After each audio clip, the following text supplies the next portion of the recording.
settled. One thing has brought us here all together tonight. This is Wrestling for Mental Health Awareness.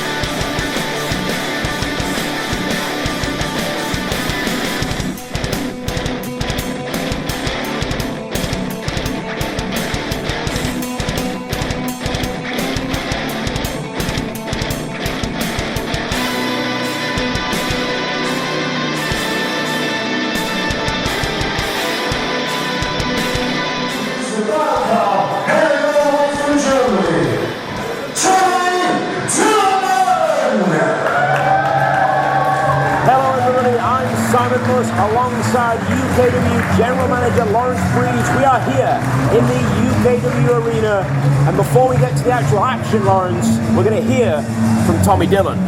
Tommy Dillon has an issue on his hands at the moment after last month's WrestleBration, unmasking the man of Death Row, finding out that that's his close friend Rex Savage. Dillon is out for answers here tonight. Well, whilst we await the entrance of Tommy Dillon, it's going to be very interesting to see what sort of mood he's in after the events that you just described. Here he is right now, Tommy Dillon making his way to the ring, not to wrestle, but to demand answers. Dillon with his fighting boots on, that looks like he's ready to throw down if needs be. But I believe his motive here tonight is to call out Rex Savage and demand answers and see what happens in that confrontation. Assuming that Savage answers this call out. Well, after what happened last time around, you have to question the mindset of Tommy Dillon, whether it's a case of anger, whether it's a case of frustration, whether it's a case of belief almost. Rex Savage, a man that was training Tommy Dillon to face Death Row. This, to me, is a very, very confusing situation, and hopefully we're going to get some answers right now.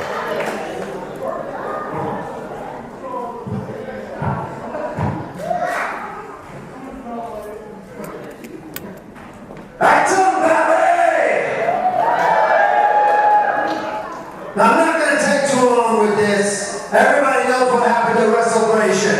I looked the devil in the eye and I blinked.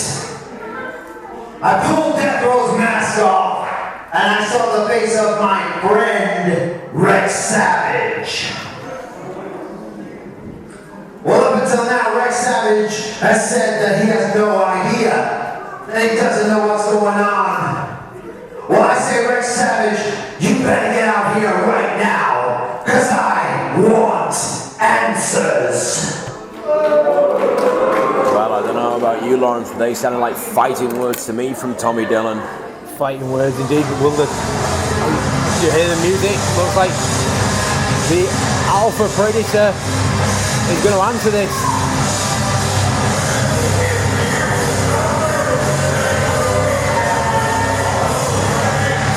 The fans know what they saw last month. They saw the face of Rex Savage not receiving the warm welcome he's used to here at the UK Wrestling Training Centre.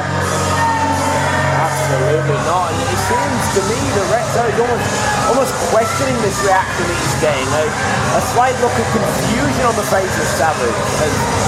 There's a video posted on social media not so long ago, but it showed Rex not showing that he knew that he was Death Row. Let's see if he answers those questions that Dillon's saying now. I know what it looked like on that video, but I swear on the UKW Academy, it wasn't me. I don't believe you. Well, I'm not quite sure how he can claim that. We've all got eyesight. Okay, Dillon, use your common sense. Why would I teach you my moves to beat me? That's a good point. Think about it. I'm not Death Row. It may not be Death Row, but he was very, very aggressive there towards Dillon. Tempers are flaring here. Okay, Death Row. If you won't show yourself, I'm make you show yourself. Ring the bell, Briggs. Well, it appears to me that Tommy... Ladies and gentlemen, this is now a sanctioned match. To our left we have the top of the tree. He's the alpha predator. It is Rex Savage. And welcome, Tommy Dillon. This match is scheduled for 1-4. Well, it appears that we're getting ready to go here for an impromptu opener here tonight between Tommy Dillon and Rex Savage. Such strange opening to this contest though. Dillon striking for the head. Savage just blocking, but not really using any force back. I'm not quite sure how much Rex Savage actually wants to fight Dillon here. It was Dillon that demanded this match. Once again, Dillon going for a strike, and Rex Savage, it appeared, had an opportunity to nail Dillon with a strike, but yes, there we go, with a big right hand. You heard him from all the way up here, Lawrence. He was trying to reason with Dillon, telling him that he's not death row. He just took a huge clothesline to the throat, though. But maybe just to self-preservation that Rex Savage throwing a line up to protect himself from Tommy Dillon. We hear members of the audience arguing with Rex Savage that he was under that death row mask, with that visage. Dillon now firing up, going to come charging, big head of steam, running forearm in the corner. Got to sympathise with Rex Savage in this situation though. He's claiming that it wasn't him, but as you've already pointed out, Simon, that we've all got eyes. We saw that it was clearly Rex under that mask, but the look in his eyes, it was as if it wasn't Rex. I'm not quite sure how you can justify the actions of denial of Rex Savage again. We all saw what Tommy Dillon saw, and I don't understand how Rex Savage can come into this building tonight thinking that wasn't the case. Rex called it as he said it though. Why would he train somebody to beat him with his own moves? It wouldn't make sense. It's certainly a very confusing situation. Tommy Dillon appears to be trying to hammer the truth out of Savage. Savage, to me, doesn't look like he wants to go full force on Dillon, but as soon as I say that, he takes him up and down with that spinebuster slam. Slow to capitalise on the pinfall, it's only a 2 count. Our referee John Parker signals only a 2 for Savage. Rex Savage slow to capitalise here. This isn't the way that Death Row operated. It was a go forward attitude all the time, whereas Rex Savage is taking his time. He's got the hand around the throat right now. Savage with a goozle, Dillon looking to fight out of it. Looking to take him fireman's carry takeover. Applies a cross arm breaker on Savage. Looking to force both a tap out and the truth from his opponent. The strength of Savage trying to roll Dillon onto his back. Savage needs to watch the shoulders as well as the arm on the submission there. Referee John Parker is down. He stacked Dillon across though, only a 2 count, and Dillon has to release the hold. This isn't a Rex Savage that we've seen either of the past. Yeah, Rex is very much a smash you in the mouth and keep you down. Absolutely. Savage almost seems subdued in this match. Dillon, on the other hand, is certainly not firing off those big right forearms to the jaw of Savage. Looks to shoot him across. Savage with the size advantage reverses it though. Dillon hits the turnbuckles. But again, you see Savage not capitalising. He's just stopping in his tracks in that hesitation. Every time he's costing Rex Savage in this match. It appears that Savage is trying to focus more on reasoning with Dillon. Sunset flip, only a 2. As I was saying, it appears that Savage is more concerned with reasoning with Dillon, appealing to his better side. Flying forearm. Just about takes Savage off his feet. With a big man rock there. Dillon now, maybe look to finish off. Right hand to the midsection and a left. Ambidextrous strikes from Dillon. The right hand, however, is blocked by Savage, but again, you see Savage has the opportunity to take advantage of this and just standing there looking at him. Gets met with a rolling punch. And a second, Savage not leaving his feet though. Off the ropes goes Dillon. Comes back, flying forearm, and once again, Savage is rocked. Savage not leaving his feet though. The only way that you can beat him is if he's on his back. Dillon, big head of of steam, and finally Savage is taken down by Dillon. Dillon needs to capitalise. He's not going for a pin though. That's a mistake by Tommy Dillon. Firing up the crowd, looking to put Rex Savage away. Has Tommy Dillon taken too much time with this though? Shots to the midsection.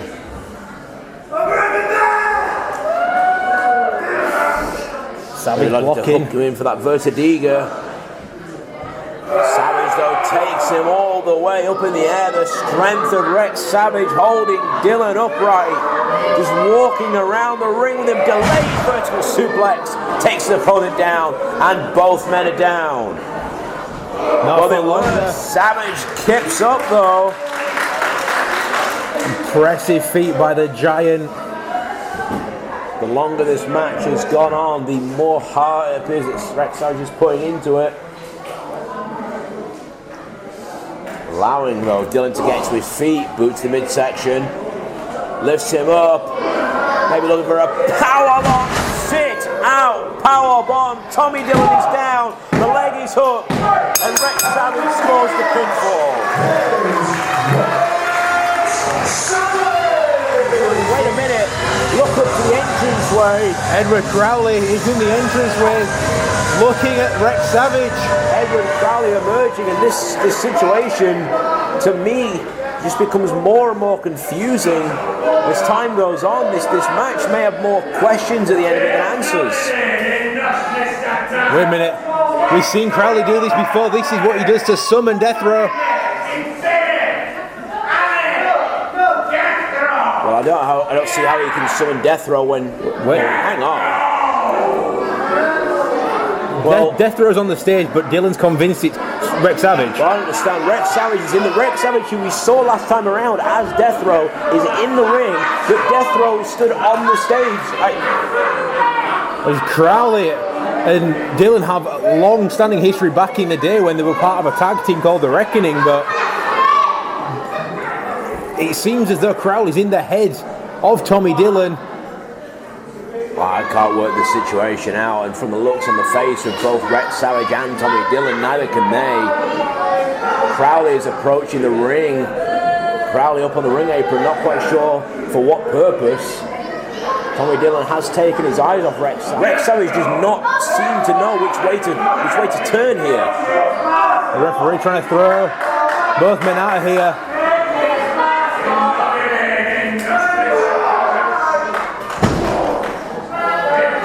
What is going on here?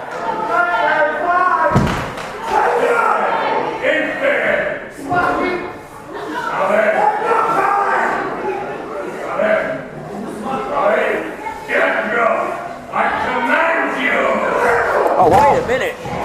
Tommy Dillon just speared Rex Savage.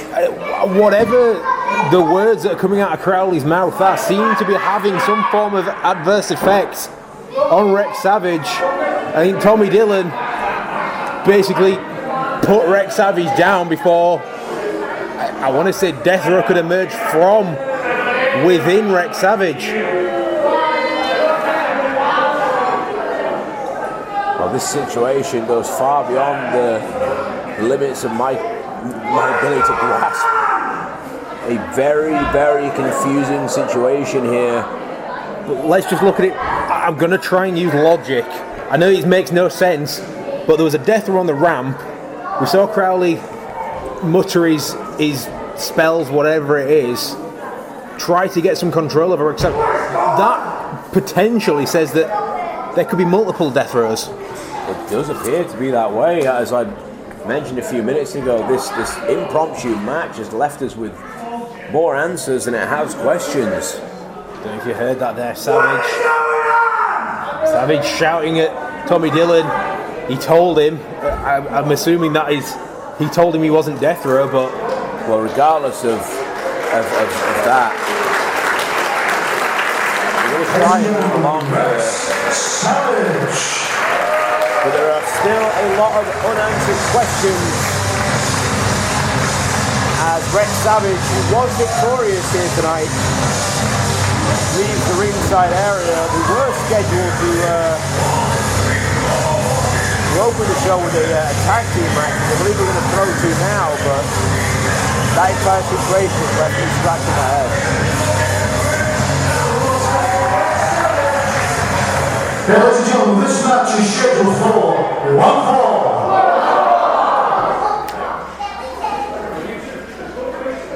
Referee John Parker is certainly going to have his hands full with this one. He's trying to organise corners, which the Lunchadors don't appear to understand. It's now 3-on-1. No. Burrito has gone back to the wrong corner. KCD has gone to the wrong corner. The Lunchadors appearing to not quite understand where they are, and the Red Arrows not quite appearing to understand what's going on. Axel Hemlock. Hemlock looks like he's starting with Quesadilla, but the referee's definitely got a... John Parker is having a heck of a time here trying to organise this.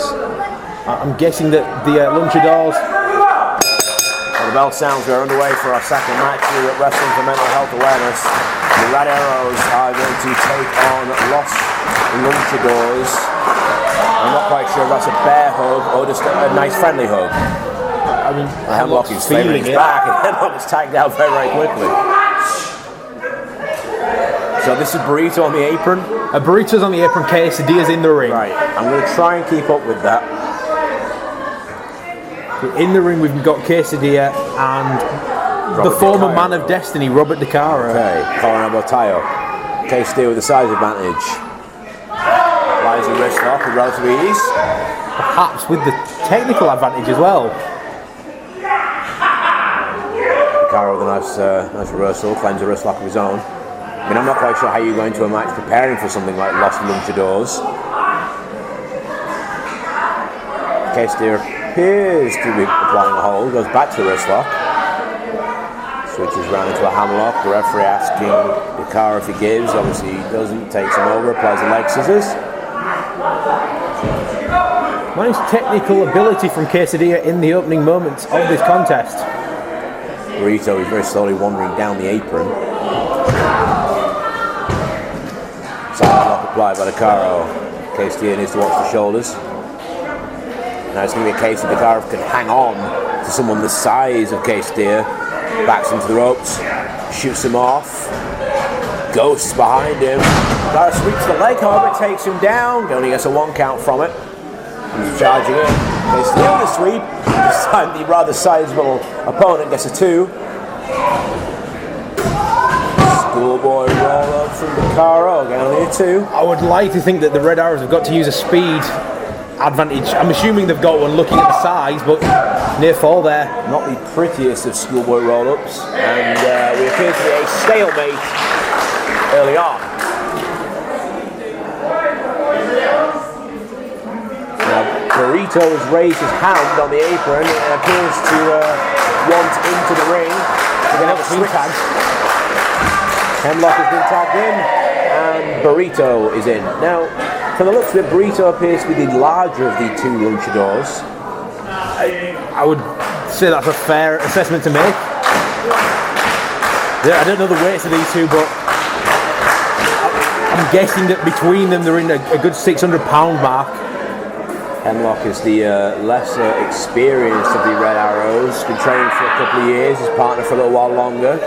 Burrito applying a wrist lock. Spins underneath. Does Hemlock.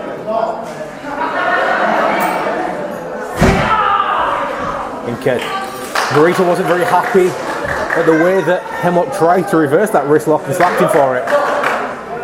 The one thing that can be pointed out is the vibe of this match is very different to our opening contest here. There's not a huge amount of aggression between these two teams. Both teams fan favourites. At the moment, it's very much the feeling out process. Well, I say that, and Burrito nearly unceremoniously sends Hemlock out of the ring. In fact, he appears to be booing him all the way through the apron, puts him all the way to the floor. And Hemlock you heard that?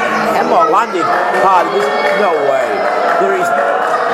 Burrito appears to be sizing up his opponent to maybe take to the skies. Burrito comes charging, puts the brakes on, thinks better of it.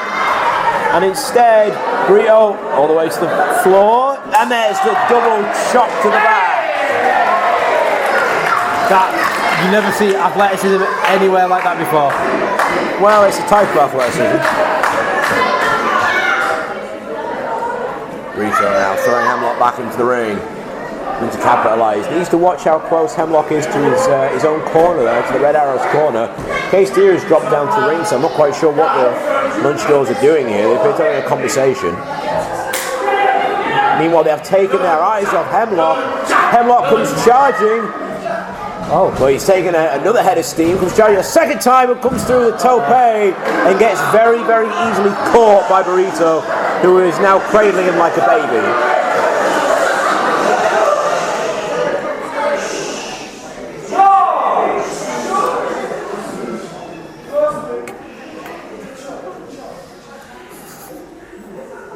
Perhaps. He's asleep. It's gone very, very quiet in here as the whole audience, including the referee, are attempting not to wake up Alex Hemlock. I'm not quite sure what I'm watching here. I mean, if you drag him into the ring while he's still asleep in pins, and the Lunchadors could very easily... I don't know what I'm trying to call this. I also... DeCaro will wake his partner up. And Burrito is very upset that he's just woken up the asleep Axel Hemlock.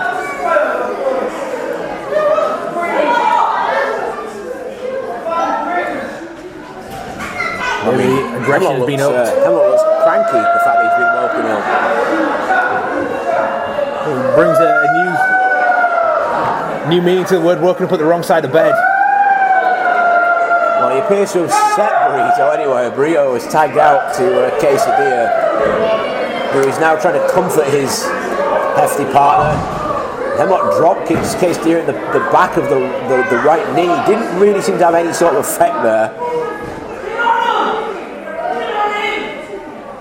DeCaro is trying to shout instructions to his partner here, who is now firing forearms into the head of Case Deer. Again, very, very close to the Lunchadors' corner.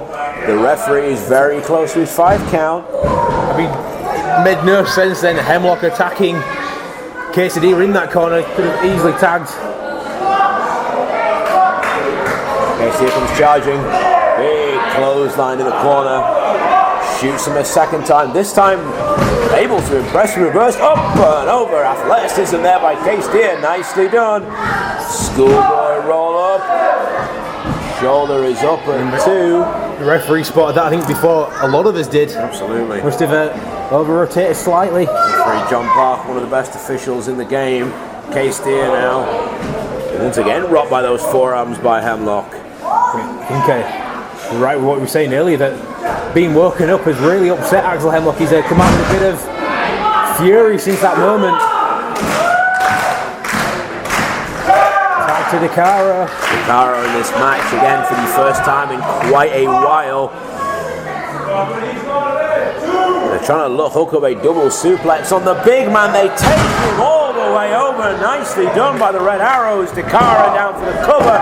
And Quesadilla kicks out at 2. Car straight on the attack there. Being the freshest of the 4. The Red Arrows have turned around the advantage. Now isolating Quesadilla in their corner. Comes charging. Car with the head of steamering European uppercut. Going to take a lot to rock a man of considerable size. Hemlock is tagged back in. Back elbows brought up by Case Deer, and one to Hemlock as well. Case Deer needs to get out of that corner. He's booed them both over. He's gone for the second rope. Not quite sure what he's going for here. My word! Double sunset flip. Not quite sure I've seen that done before. It's only good enough for 2 though. I mean, Quesadilla's arguing for the pin 2 men for a count of 2. I see. I can kind of see the logic there. Getting some impressive athleticism from the big Quesadilla, managing to sunset flip both members of the Red Arrows. Casey now looking to bring Burrito back into the ring, but once again, Hemlock, who's shown a vicious streak in this match, shoots Casey all the way back to his own corner, comes charging, drop kick into the small of the back, takes Quesadilla down, hits the leg, quite close to the ropes though, only 2. Quesadilla kicking out, whereas you'd have thought using less energy and get to the ropes. Very back and forth this contest. The Red Arrows have been in control for the last few minutes, however. Cara back legal. We're asking for a tag, but Quesadilla's got a long, long way to go before that tag is made. Cara. We saw that. Brings Hemlock back in the ring, not quite sure what strategy. Now the Red Arrows almost baiting Quesadilla. Dakara There's a tries to stunner skew the from mat. Quesadilla. Quesadilla able to hit the stunner, and it's a stunner Dakara as well. Burrito asking for the tag. The mask, I don't know if you can see that. Here the mask has been turned. He doesn't appear to know quite where he is. Pick the wrong corner. Quesadilla has had his mask turned to the side. He's almost blinded here. I think Burrito has come round to give him some instructions on which is the right corner. This is all giving the Red Arrows time to recover, however. Hemlock's up to a knee. Both Red Arrows feeling the brunt of those stunners from Quesadilla, but there's been a long time. Oh, he pulled the mask off, and there's a second mask underneath. A very disrespectful act, nearly. And there's the tag to Burrito. Burrito is now legal, as is Hemlock, I believe. Hemlock gets taken over the clothesline from the sizable Burrito, and a second time. I'm not going to use the term House of Fire, but ducks under a clothesline. He's hooked him up. And he's just used Hemlock's arm to clothesline his own partner, and a second time. Very interesting strategy from an accidental double clothesline on Dakara, who appears now to be tied up in the ropes. Oh. Burrito using the right hand of a Hemlock to chop his own partner in the stomach. I'm lost for words in this contest. Burrito has come in and just decimated Robert Dakara using the limbs of his tag team partner, Axel Hemlock. Sweeping a slam from Burrito, tags Quesadilla back in. Quesadilla, who's now spoiling his second mask.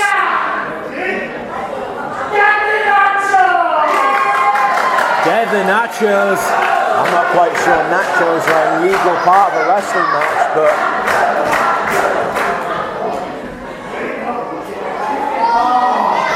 apparently,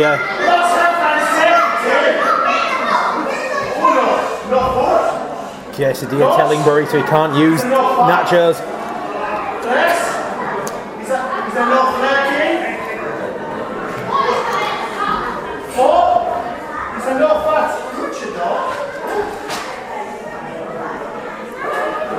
And that's what Burrito thought of the rule book.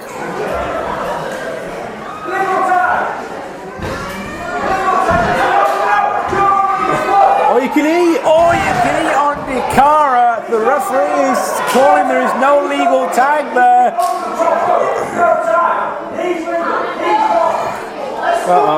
Miscommunication here between the Red Arrows. Red Arrows not tagging in legally. That all you can eat on Dakara. Good for nothing. They shoot their partner all you can eat on Hemlock. He is the legal man. Burrito is legal for his team. And there's the 3 count. Making short work at the end of both members of the Red Arrows. Hope you've had as much fun as we have, but that is all we've got time for this edition of UK Wrestling Mayhem.